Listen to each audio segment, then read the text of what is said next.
Ta'ala memberikan kita kemudahan untuk bisa melakukan aneka aktivitas ibadah di bagian penghujung. Kajian ini temanya berulang. Tahun kemarin sudah, dan tahun ini temanya kurang lebih sama. Tapi saya yakin Bapak Ibu sudah lupa dulu ya. Makanya saya tetap berani untuk menyampaikan, Anda tidak akan berkomentar, wes tahu. Karena yang sudah disampaikan kemarin Anda sudah lupa. Berkaitan dengan bagian ujung di setiap waktu ibadah, bagian ujungnya lebih istimewa dibandingkan dengan bagian awal. Saya ulang, di setiap waktu ibadah, bagian ujungnya lebih istimewa dibandingkan bagian awal. Dan itu jadi kaidah dalam waktu-waktu ibadah yang Allah sediakan bagi hamba. Kita tahu waktu malam termasuk di antara waktu ibadah. Allah Subhanahu wa taala mengatakan, "Inna nasyi'atal laili hiya asyaddu wat'aun wa aqwamu qila." Sesungguhnya di waktu malam asyaddu wat'an, itu memberikan pengaruh yang lebih kuat. Wa aqwamu qila, dan lebih lurus ucapannya. Sehingga orang ketika waktu malam itu dalam kondisi tidak ngantuk, dia bisa merenung lebih maksimal dibandingkan dengan waktu siang. Karena itu bagi para ulama, gelapnya malam adalah kesempatan untuk bisa mendapatkan cahaya ilmu. Imam Asy-Syafi'i rahimahullah, beliau dalam waktu semalam ngelilir berkali-kali, terbangun berkali-kali. Ya seperti ketika Anda punya bayi yang baru saja lahir. Bayi yang di usia belum genap 1 bulan itu kan gampang apa? Nangis ketika waktu malam. Sehingga membuat ibunya kadang ngantuk di waktu pagi, membuat bapaknya capek karena harus ngerawat bayi yang baru lahir. Kita merasa kesel ketika tidur nggak bisa tenang gara-gara harus sering ngelilir. Bagi para ulama, ngelilir di waktu malam itu hal yang biasa. Imam Bukhari 16 kali rata-rata semalam beliau terbangun, kemudian nulis, lalu tidur lagi, terbangun lagi, nulis lagi, tidur lagi, sampai kurang lebih 16 kali, 17 kali. Dan mereka nggak komplain. Dalam posisi ketika Imam Syafi'i terbangun, beliau nyalakan lampu, lalu beliau nulis, kemudian beliau istirahat lagi, beliau matikan lampu, istirahat lagi. Berkali-kali seperti itu, sampai pembantunya yang menyediakan beliau lampu itu harus berkali-kali menyiapkan perbekalan atau berkali-kali menyiapkan lampu untuk Imam Syafi'i. Lalu ada orang yang tanya, kenapa tidak dinyalakan terus daripada berkali-kali nyala mati. Kata beliau rahimahullah ta'ala, inna zulmatal laili ajla lil qalbi. Sesungguhnya gelapnya malam itu lebih terang bagi batin. Di tengah gelapnya malam, ulama itu merenung. Di tengah gelapnya malam, mereka bisa mendapatkan kesimpulan ilmu yang lebih tajam dibandingkan suasana terang. Itulah kelebihan waktu malam bagi para ulama. Oleh karena itu, di waktu malam, Allah Subhanahu wa ta'ala jadikan sebagai waktu untuk ibadah. Dan bagian akhir malam lebih istimewa dibandingkan bagian awal. Karena di bagian akhir ada apa, Pak? Di bagian akhir malam ada apa? Nuzulur Rahman. Allah Subhanahu wa ta'ala mendekat kepada para hambanya di sepertiga malam yang terakhir. Sebagaimana disebutkan dalam hadis riwayat Muslim. Demikian pula di hari Jumat. Hari Jumat adalah waktu untuk ibadah. Dan bagian akhir dari hari Jumat lebih afdal dibandingkan lebih istimewa dibandingkan bagian awal. Sehingga bagian akhir dari hari Jumat adalah waktu yang mustajab, di mana kita dianjurkan untuk memperbanyak berdoa setelah asar di hari Jumat. Hal yang sama juga terjadi ketika 10 hari pertama bulan Dzulhijjah, yang dikatakan oleh Nabi SAW dalam hadis riwayat Bukhari, "Ma min ayyamin Al-amalu salihu ahabbu ilallah min hadhil ayyam. Tidak ada hari di mana amal saleh itu lebih dicintai oleh Allah dibandingkan amal yang dilakukan di 10 terakhir bulan, di 10 pertama bulan Dzulhijjah. Dan dari 10 pertama bulan Dzulhijjah itu puncaknya ada di mana? Tanggal 9 dan 10. Hari Arafah dan hari Adha. Hal yang sama juga di Ramadan. Dalam rentang 1 bulan, yang paling afdal adalah bagian akhir. Di 10 terakhir bulan Ramadan, Allah Subhanahu wa taala jadikan di waktu itu sebagai malam, sebagai hari yang paling istimewa, karena di sana ada Lailatul Qadar yang khairum min alfi syahr. Karena itulah perjuangan kita dalam beramal yang menentukan adalah, dan Nabi SAW telah memberikan isyarat dalam hadis beliau, innamal a'malu bil khawatim. Sesungguhnya amal itu ditentukan oleh ujungnya. Kalau ujungnya maksimal, maka bagian depannya dianggap baik dan sebaliknya. Dalam perlombaan, yang menang itu ditentukan oleh apa, Pak? Siapa yang juara di bagian ujung. Maka yang penting itu bukan kuatnya, tapi yang lebih penting adalah ketahanannya. Sehingga bedakan antara kekuatan dengan ketahanan. Ada kuat, tapi nggak tahan lama. Sehingga di bagian ujung dia nggak bisa menyelesaikan. Semangat di awal, tapi bagian ujungnya dia nggak bisa menyelesaikan. Yang lebih bagus adalah punya nilai ketahanan. Sehingga kita diajarkan, jadilah muslim yang punya nilai ketahanan. Dan orang yang punya nilai ketahanan itu, dia bisa istiqomah sampai bagian ujung. Karena itulah kita diperintahkan untuk selalu istiqomah, dan itu menunjukkan bahwasanya kita diajarkan untuk jadi muslim yang punya nilai ketahanan. Ibarat orang ketika lomba lari maraton. Baik. Antara yang lari kenceng dengan yang punya ketahanan berlari, pemenangnya yang mana? Yang punya ketahanan. Ada yang dia larinya kenceng, tapi jaraknya pendek. Hanya bisa sekian ratus meter sudah. Habis itu ngos-ngosan, udah nggak sanggup melanjutkan. Ada yang larinya stabil, tapi dia bertahan stabil. Mungkin di awal dia ketinggalan, di awal. Tapi karena stabil ini dia bisa lebih bertahan, dia bisa menyelesaikan sampai ujung. Dan seperti itulah cara dalam beramal. Sampai Nabi SAW mengatakan dalam hadis yang sahih, wa inna habbal a'mali ilallah adwamuha wa inqalla. Amal yang paling dicintai oleh Allah adalah amal yang paling dawam. Yang paling dawam maksudnya apa? Yang paling rutin, yang ajek, yang terus dikerjakan. Wa in qalla, meskipun sedikit. Ngegas tapi cuma sebentar, hanya bisa jarak pendek. Itu mungkin bisa dilakukan oleh banyak orang.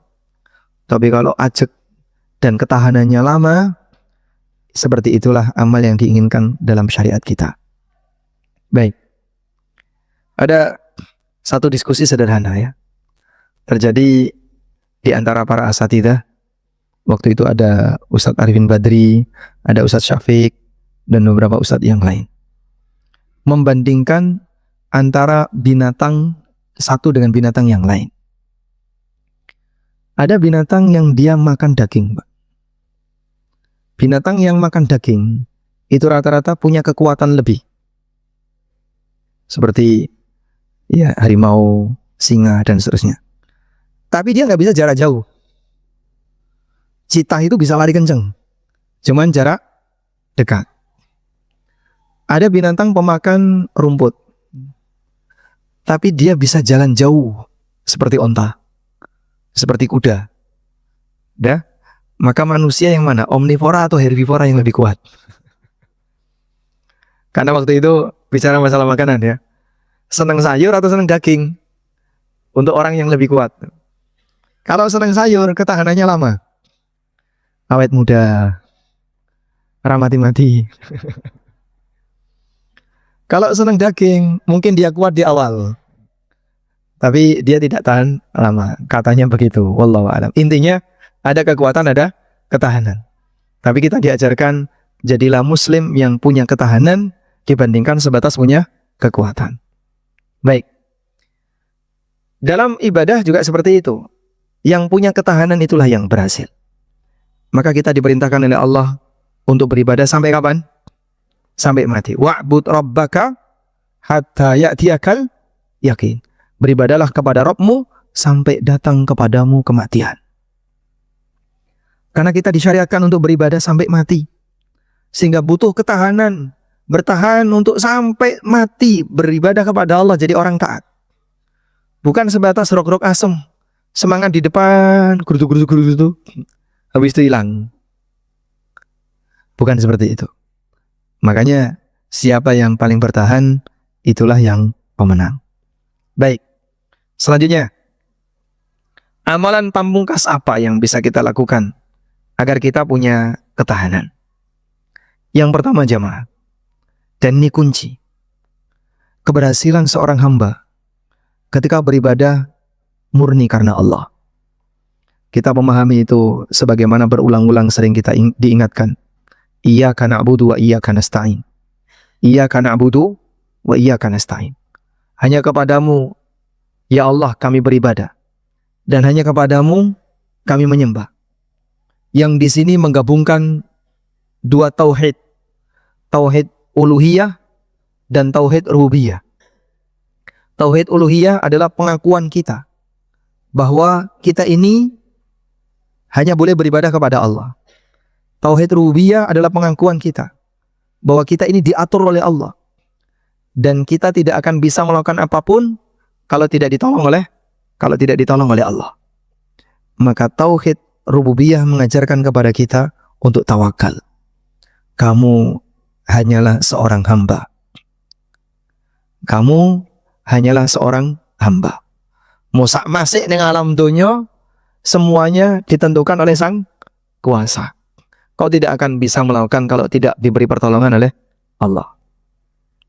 Karena itu, ketika seorang hamba ingin sukses, kata kunci yang pertama yang harus dia miliki adalah punya ketergantungan kepada Allah. Punya ketergantungan kepada Allah. Maksudnya gimana, Pak? Dia merasa, saya sangat butuh pertolongan Allah untuk bisa berhasil dalam melakukan tugas ini. Sehingga dia tidak menganggap dirinya hebat. Dia tidak menganggap dirinya mampu. Dia tidak menganggap dirinya bisa menyelesaikan sendiri. Sebaliknya dia merasa, saya nggak sanggup kalau bukan karena ditolong oleh Allah. Di saat itulah dia berbuat taat sambil merasa fakir di hadapan Allah. Dia beribadah dan dalam hatinya dia merasa dia fakir di hadapan Allah. Dan orang kalau merasa fakir di hadapan Allah, Allah akan berikan pertolongan kepadanya. Allah akan ngasih kemudahan kepadanya. Dan orang seperti ini tidak akan ada perasaan ujub dalam dirinya. Dia nggak menganggap dirinya hebat. Dia nggak menganggap dirinya kuat. Wis biasanya aku sanggup. Tahun-tahun dhisik wis iso itikaf. Ra muleh-muleh 10 dino. Tahun-tahun dhisik bisa nglakoni ibadah kayak ini. Selanjutnya akan ringan bagi saya. Siapa yang jamin Anda akan berhasil? Karena tidak ada yang tahu bagaimana kondisi kita ketika kita beribadah kepada Allah. Sebab tidak ada satupun makhluk yang bisa menjamin dirinya berhasil. Karena itu jamaah, di surat Al-Fatihah ada satu kesimpulan yang disampaikan oleh Syekhul Islam. Beliau mengatakan seperti ini. Iyyaka na'budu, ini akan menghalangi orang untuk berbuat riya. Karena pada saat dia beribadah, harapan dia cuma satu, Allah. Sehingga dia tidak akan riak kepada yang lain. Saya mau cari pujian dari siapa? Gak penting bagi saya. Harapan saya cuma satu, Iyyaka na'budu, hanya kepadamu ya Allah aku beribadah. Wa iyyaka nasta'in, menghalangi orang untuk ujub. Sehingga dia tidak merasa dia bisa melakukan ibadah itu karena kehebatannya. Dia tidak merasa dia bisa menyelesaikan itu karena dia adalah orang yang punya kemampuan. Tapi dia yakin ini semuanya karena pertolongan Allah. Ihdinas siratal mustaqim, menghalangi orang dari penyakit syubhat dan syahwat. Karena dia diberi petunjuk oleh Allah ke jalan yang lurus. Yang ini menghalangi dia dari penyimpangan, syubhat dan syahwat.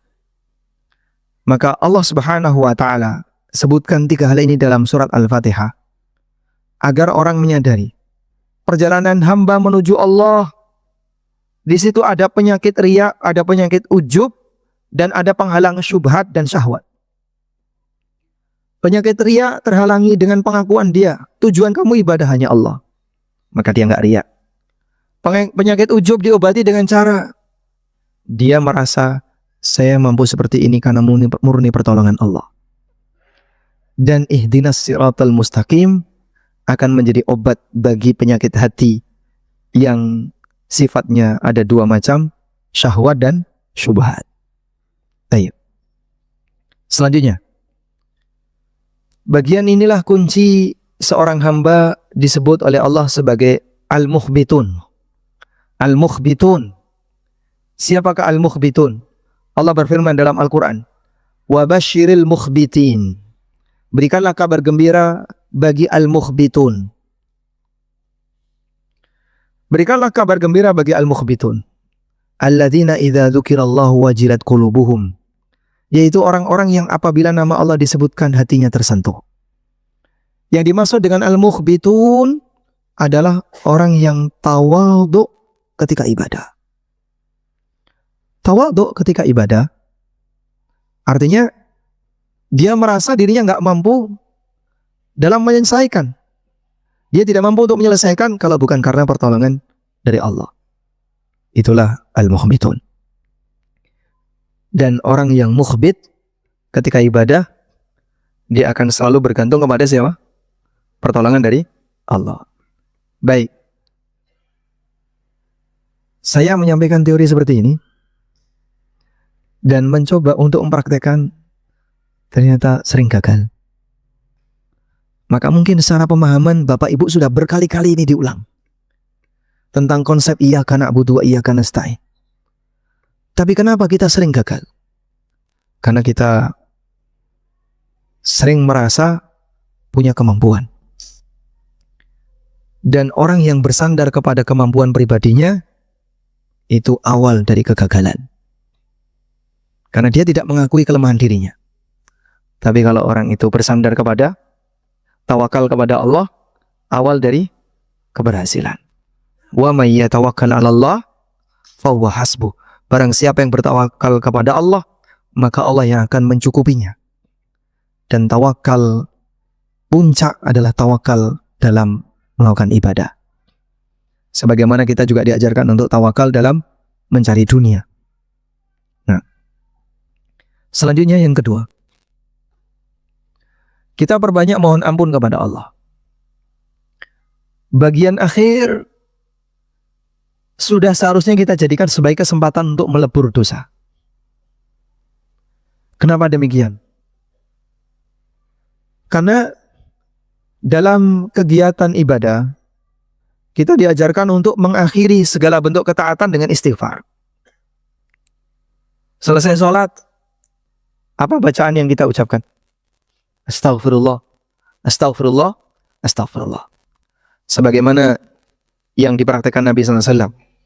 Thauban radhiyallahu anhu pernah mengatakan, kana Nabi sallallahu alaihi wasallam idzan sarafa min salatihi istaghfara thalathan. Nabi SAW kalau selesai salat beliau istighfar 3 kali. Astagfirullah, astagfirullah, astagfirullah. Demikian pula ketika selesai haji. Allah Subhanahu wa taala berfirman, "Tsumma afidu min haitsu afadhan nas wastaghfirullah." Kemudian bertolaklah kalian sebagaimana masyarakat bertolak. Meninggalkan Arafah, selesai wukuf, wastaghfirullah, dan perbanyaklah mohon ampun kepada Allah. Sehingga dalam kegiatan haji, mereka yang sudah selesai wukuf disyariatkan untuk memperbanyak istighfar, mohon ampun kepada Allah. Demikian pula dalam kegiatan yang lain, mengakhiri kegiatan itu kita dianjurkan untuk istighfar. Kafaratul majlis isinya apa? Istighfar. Begitu selesai majlis, yang itu isinya kebaikan, tawasau bil haq, tapi kita diajarkan untuk membaca Subhanakallahumma wa bihamdika asyhadu an la ilaha illa anta astaghfiruka wa atubu ilaik. Kita beristighfar dan bertobat kepada Allah. Sehingga dalam banyak kegiatan-kegiatan ketaatan kita disyariatkan untuk mengakhirinya dengan istighfar. Maka mari kita akhiri ujung Ramadan dengan istighfar. Dan permohonan ampunan yang diajarkan Nabi SAW kepada Aisyah radhiyallahu anha, membaca kalimat Allahumma innaka afuwun tuhibbul afwa fa'fu anni. Allahumma innaka afuwun tuhibbul afwa fa'fu anni. Ya Allah, Engkau adalah zat yang maha pemaaf. Tuhibbul afwa, dan Engkau suka memaafkan. Fa'fu anni, maka maafkanlah aku. Istighfar dan banyak mohon maaf kepada Allah, banyak mohon ampun kepada Allah. Kenapa bagian ini yang lebih banyak disyariatkan? Karena kita menutup kegiatan ibadah itu dengan mohon ampun. Dan itu bagian dari bukti bahwa hamba mengakui kekurangan pada dirinya. Aku banyak salah, banyak kekurangan dalam ketaatan yang kukerjakan. Maka aku mohon ampun kepadamu ya Allah. Ibadahku banyak yang kurang, ketaatanku banyak yang kurang, karena itu ampunilah aku. Di saat itulah kita disyaratkan untuk memperbanyak istighfar. Maka perbanyaklah membaca astagfirullah, perbanyak untuk bertobat kepada Allah di bagian akhir dari Ramadan. Salah satu di antara target kita adalah hadis berikut. Hadis riwayat Ahmad, di mana Nabi SAW pernah turun dari mimbar. Lalu beliau mengucapkan amin, amin, amin. Kemudian para sahabat bertanya, Anda mengucapkan amin padahal Anda tidak berdoa. Ada apa ya Rasulullah? Lalu Nabi SAW menyebutkan, Jibril berdoa di sampingku. Dengan 3 doa. Salah satu doanya gimana Pak? Raghma'an furajulin dakhala alaihi Ramadan thumman salakha minhu walam yughfarlah. Celakalah orang yang dia ketemu bulan Ramadan, sampai Ramadan selesai, tapi dia belum diampuni. Lalu diaminkan oleh Nabi SAW. Amin. Mudah-mudahan kita tidak termasuk bagian yang ini, Pak.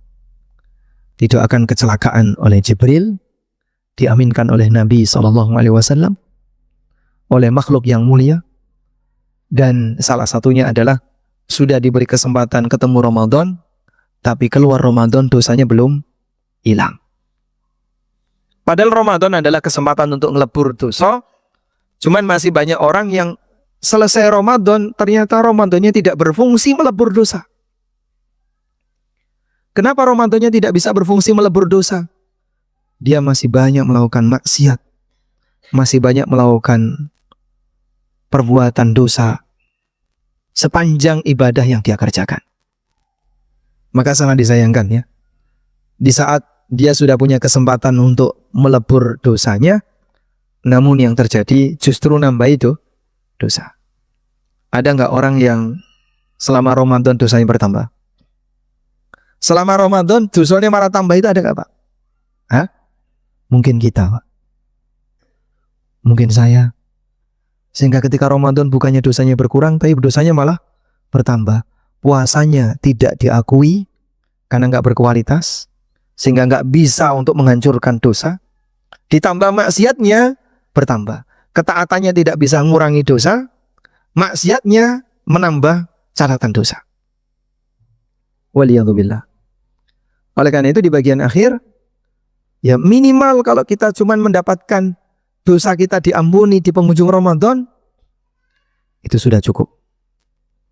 Andaikan tidak ada yang bisa kita dapatkan dari capek kita melakukan ibadah sepanjang 1 bulan Ramadan, selain dosa kita diampuni, itu sudah cukup. Andaikan cuma dapat itu Pak, wes awakmu rentuk ganjaran. Tapi dosamu selama setahun, dari mulai Syawal sampai Sya'ban tahun ini, dosamu diampuni. Hanya dapat itu, tapi gak itu ganjaran. Gelem sampean? Hah? Gak mau? Mau? Karena diampuni dosa itu bagi hamba. Itu pun kalau dosanya diampuni. Baik. Dan ketika seorang hamba itu dosanya diampuni, akan terasa lebih ringan beban yang ada pada dirinya. Coba kita baca ayat berikut ini. Allah Ta'ala berfirman, Alam nashrah laka sadrak wa wada'na anka wizrak alladhi anqadha zahrak. Alam nashrah laka sadrak. Bukankah aku telah melapangkan dadamu? Wa wada'na anka wizrak, dan aku telah melepaskan dosamu. Kata Allah, dosa itu bagi Nabi SAW, alladzi anqadha dhahrak, yang dosa itu akan menjadi beban bagi punggungmu. Allah mengatakan tentang Nabi SAW. Ka di sini kan Rasulullah SAW. Alam nashrah laka sadraka. Ka di sini siapa? Kamu di sini siapa? Rasulullah SAW. Bukankah aku telah melapangkan dadamu, melepaskan dosamu, yang itu menjadi beban bagi punggungmu? Apabila itu terjadi pada Rasulullah SAW, dosa yang beliau lakukan itu sedikit, itu pun kecil, tapi kata Allah, alladzi anqadha dhahrak, itu jadi beban bagi punggungmu. Bagaimana dengan dosa yang besar-besar dan sering kita lakukan, maka itu akan menjadi beban bagi punggung. Dan karena kita kebebanan, maka kita jadinya sulit untuk melakukan perjalanan menuju Allah. Nah, manusia ketika banyak dosa, dia akan terasa berat untuk berbuat taat. Wala Buddha, dan itu pasti. Sehingga kenapa kita berat untuk qiyamul lail, berat untuk baca Quran, berat untuk berbuat taat. Lebih senang scroll-scroll HP yang tidak manfaat, karena banyak maksiat. Karena banyak maksiat. Sehingga kita perbanyak istighfar. Mudah-mudahan dengan banyak istighfar tadi di penghujung dari Ramadan, kita diberi keringanan untuk semakin memperbanyak ketaatan. Baik, selanjutnya yang ketiga, selesai kita berdoa, kemudian banyak mohon ampun kepada Allah Subhanahu wa Ta'ala. Amalan yang ketiga, Anda cari sebab untuk membuat Anda ringan berbuat taat.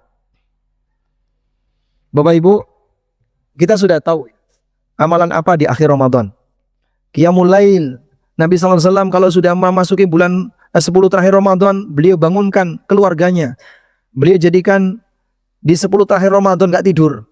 Ahya lailahu wa aiqadha ahla. Beliau bangunkan, beliau jadikan malam itu malam yang terbangun, gak tidur. Wa aiqadha ahla, dan beliau bangunkan istrinya. Situasi seperti ini mungkin bagi kita agak berat. Saya gak sanggup Pak kalau semalam suntuk gak tidur. Baik, silakan Anda tidur. Tapi mungkin waktu tidur Bapak dikurangi. Yang biasanya semalam dari jam 10 sampai jam 3 bangun, kita mungkin kurangi. Saya sekarang tidur jam 11, bangun jam 2. 12, 1, 2, tinggal 3 jam. Ngantuk dong Pak nanti ya. Ya itu konsekuensinya. Anda pasti akan mengalami perubahan suasana karena jam biologisnya geser. Tapi kita mau ngegas di bagian akhir. Nah terus gimana Pak? Cari sebab yang bisa itu. Apa yang bisa membuat kita lebih ringan untuk bangun?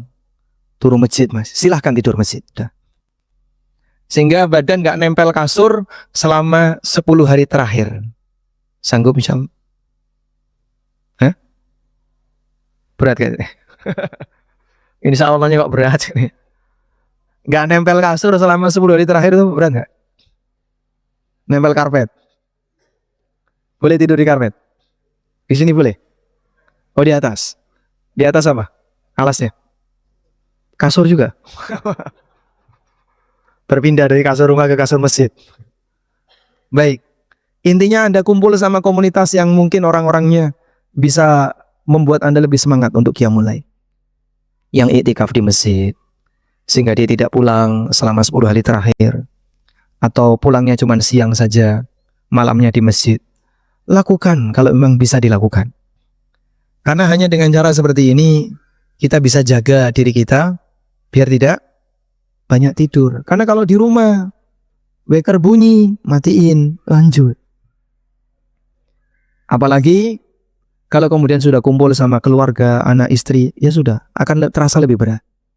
Tanya, Anda silahkan beristirahat, tapi mungkin tanamkan tekad.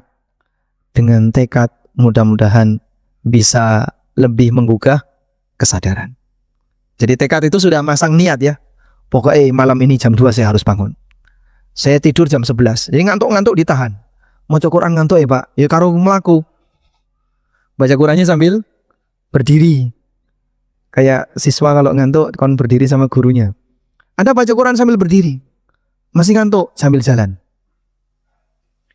Sehingga dibuat seperti kita maksa diri kita melakukan sesuatu yang tidak biasanya dilakukan. Hanya 10 hari. Hanya 10 hari. Setelah itu silahkan istirahat. Wallahu a'lam. Mungkin itu yang bisa kita sampaikan.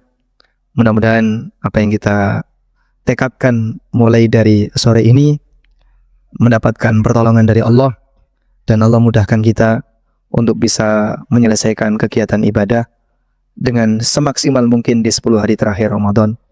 Allahumma a'inna ala dzikrika wa syukrika wa husni ibadatik. Allahumma a'inna ala dzikrika wa syukrika wa husni ibadatik.